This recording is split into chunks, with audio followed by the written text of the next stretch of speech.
Hello दोस्तों, मेरा नाम रौनक है और मैं इन्वेस्ट विद रौनक से आप सबके सामने हाजिर हूँ। कैसे हैं आप सब? मैं आशा करता हूँ कि आप सब अपने घर पर होंगे और सुरक्षित होंगे। दोस्तों, जैसा कि मैं हमेशा बताता हूँ, मैं ये वीडियो आप लोगों के सामने 17 मई 2021 को रिकॉर्ड कर रहा हूँ और मेरी आपसे यही रिक्वेस्ट है कि इस वीडियो के माध्यम से मैं जिस भी शेयर के बारे में बात करूँगा वो मेरी स्टॉक रिकमेंडेशन नहीं है। आप प्लीज़ उसमें अपना ड्यू डिलिजेंस ज़रूर करें और ये समझने की कोशिश करें कि हम क्या पैरामीटर्स को फॉलो करके किसी भी स्टॉक में इन्वेस्टमेंट करना है या नहीं करना है, हम डिसाइड करते हैं। तो आपको वो डिसीजन समझ में आ जाता है, आपको कंपनी में कन्विक्शन बन जाता है, आप उस बिजनेस से कनेक्ट कर पाते हैं, आपको उस बिजनेस के फाइनेंशियल स्टेटमेंट्स देखने में जोर नहीं आएगा, तो फिर आप उस कंपनी में बने। तो यही मेरी राय रहेगी। एंड दोस्तों, एक और मेरी रिक्वेस्ट है, यदि आपको मेरे वीडियोस पसंद आ रहे हों तो प्लीज़ मेरे चैनल को सब्सक्राइब करें और इस वीडियो को ज़्यादा से ज़्यादा शेयर और लाइक करें। Thank you. अब हम फटाफट से आगे बढ़ते हैं।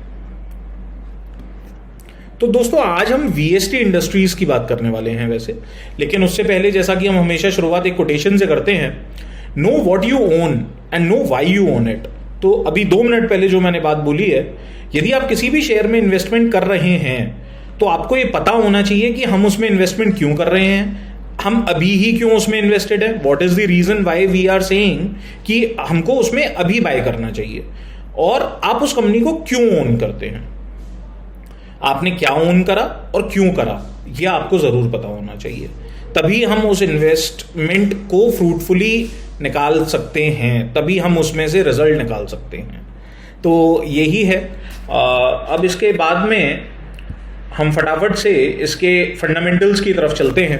तो वीएसटी इंडस्ट्रीज बेसिकली एक कंपनी है जो कि manufacturing and trading of cigarettes and tobacco products करती है। जैसा कि हम आईटीसी के बारे में जानते हैं, उसकी सिगरेट्स आती हैं मार्केट में, सिमिलरली उसी तरीके से वीएसटी इंडस्ट्रीज की भी सिगरेट्स आती हैं। और हम कुछ वीएसटी इंडस्ट्रीज की वेबसाइट को जाकर के देखें तो हमको बहुत ज़्यादा कुछ ऐसा यहाँ पर नहीं दिख पाता है। इन्होंने वेबसाइट सिर्फ और सिर्फ जो सेबी की रिक्वायरमेंट है वेबसाइट की, शायद उसी के लिए बनाई है, कुछ इसमें बहुत ज़्यादा इन्फॉर्मेशन इन्होंने नहीं दी है।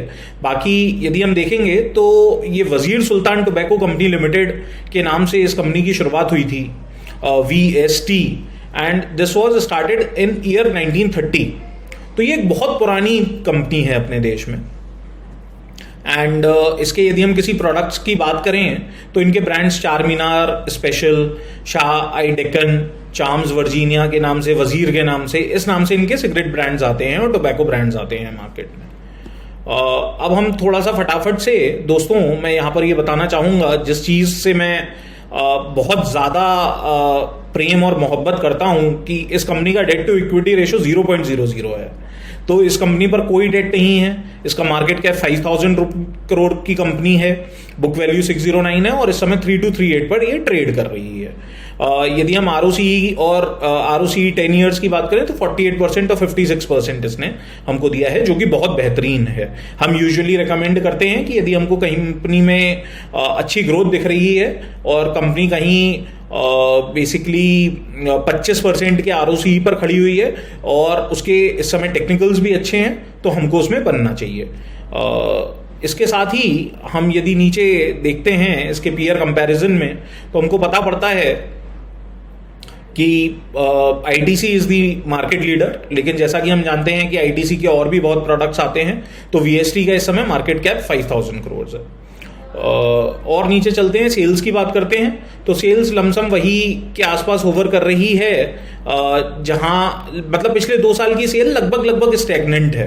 पिछले 2 साल की सेल में ऐसा हमने कुछ बहुत ज़्यादा बढ़ोतरी यहाँ पर नहीं देख रहे हैं। बाकी यदि हम पिछले 10 साल का डेटा उठा करके देखें तो हमको पता पड़ता है कि जो पिछले 3 साल की सेल्स हैं वो लगभग स्टैटिक हैं। इन्होंने मार्च 2020 में थोड़ा सा अच्छा सेल किया था, इस बार इतना अच्छा नहीं हो पाया है, नंबर्स से थोड़ा सा कम है हम लगभग पिछले साल की सेल्स से। लेकिन यदि हम ऑपरेटिंग प्रॉफिट की बात करें तो वो लगभग हमारा सेम बनता है पिछले साल का। तो इन्होंने अपने एक्सपेंसेस को कंट्रोल किया है। जिसकी वजह से ये सेम नेट ऑपरेटिंग प्रॉफिट निकाल करके लेकर के आ पाए हैं। नेट प्रॉफिट की यदि बात करें तो नेट प्रॉफिट इसका हाईएस्ट है इन लास्ट 10 ईयर्स, तो इस बात को हमको झुटलाना नहीं चाहिए। इसके बाद में दोस्तों यदि हम रिजर्व्स की बात करें, कंपनी के रिजर्व बढ़े हैं, आप देख पाएंगे जिस तरीके से कंपनी की बोरोइंग 0 है। और मतलब यार दोस्तों, जब भी ये चीज मेरे सामने आती है ना, मेरा मतलब बिल्कुल ऐसा दिल खुश हो जाता है कि भैया यदि टेक्निकल्स अच्छे हों और सब कुछ हमारी कंडीशन में आ रहा हो तो तुरंत पैसा लगा दो इसमें। इसके अलावा दोस्तों लायबिलिटीज की बात करें तो लायबिलिटीज कम है, फिक्स्ड एसेट्स की बात करें तो वो लगभग वही हैं, इन्वेस्टमेंट्स की बात करें तो इन्वेस्टमेंट्स बढ़े हैं, तो सभी चीज़ अच्छी ही है। मतलब आप मेरे को यदि आपको कुछ भी नेगेटिव दिखता है तो आप प्लीज़ मुझे कमेंट सेक्शन में ज़रूर बताइएगा। तो मेरे को तो नहीं दिख रहा है। इसके बाद में दोस्तों यदि हम प्रमोटर होल्डिंग की बात करें तो मैं इसमें थोड़ा सा हल्का सा डीप डाइव किया, क्योंकि मेरे को 32% यहाँ पर थोड़ा सा कम नज़र आ रहा था। लेकिन फिर हमने नीचे देखा तो ब्राइट स्टार इन्वेस्टमेंट में इसने 25% स्टेक ले रखा है, और दमानी जी ने भी इसमें अभी ही अपना स्टेक सेल आउट किया है। बट अभी भी बेसिकली स्ट्रॉन्ग हैंड्स की यदि हम बात करें तो अप्रॉक्सीमेटली 75% स्ट्रॉन्ग हैंड्स में बना हुआ है। अब आ जाते हैं दोस्तों टेक्निकल्स पर कि हम आज क्यों ऐसा सोच रहे हैं कि हमको इसमें कुछ करना चाहिए। उसका दोस्तों बहुत सिंपल सा रीजन है। स्टॉक इस समय 50 डे मूविंग एवरेज और 200 डे मूविंग एवरेज के नीचे ट्रेड कर रहा है, तो इसलिए मेरे हिसाब से हमको इस स्टॉक में बनना चाहिए। 200 डे मूविंग एवरेज सबसे ऊपर है, उसके नीचे 50 डे मूविंग एवरेज है, और उसके नीचे हमारा स्टॉक ट्रेड कर रहा है, तो डेफिनेटली इसमें एक चांस बनता है। हमको इसको बेसिकली इन लेवल्स के आसपास बिल्कुल बाय करना चाहिए। 3238 का लेवल इस समय चल रहा है, और हम इसको ऊपर में कहां तक देखते हैं तो दोस्तों हम इसको ऊपर में मैं ड्रॉ करके आपको बता देता हूं कि जो इसका बेसिकली पीक है, हम यहां तक इसको जरूर देखते हैं, विच इज अप्रोक्सीमेटली 40% की हम इसमें बढ़ोतरी देखते हैं। और जैसा कि हम हमेशा करते हैं, यदि हम समय की बात करें तो लगभग हम इसमें 6 महीने के आसपास का, 6 से 7 महीने का समय देखते हैं। मैं तो दोस्त ये बोलता हूं कि साल भर भी लगता है और 40% रिटर्न मिलता है तो हमारा पेट भर गया ना, उसके बाद फिर हमको और कुछ करने की आवश्यकता नहीं है। तो दोस्तों यदि इस टाइप की कंपनी आपके पोर्टफोलियो में नहीं है तो आप डेफिनेटली इसमें एक बार बनने के बारे में ज़रूर सोच सकते हैं, और उसमें फिर उसके बाद में आपकी जैसी भी राय बने, अपना प्रॉपर ड्यू डिलिजेंस करने के बाद में इन्वेस्ट करें। आपके जो भी कमेंट्स हैं वो प्लीज़ आप कमेंट सेक्शन में शेयर करें, और मैं हर कमेंट का वेट करता हूं, और मैं हर कमेंट का रिप्लाई करता हूं। इसी तरीके से मैं आपके हर कमेंट का रिप्लाई करूंगा। Thank you. कल फिर मिलेंगे एक नए वीडियो के साथ।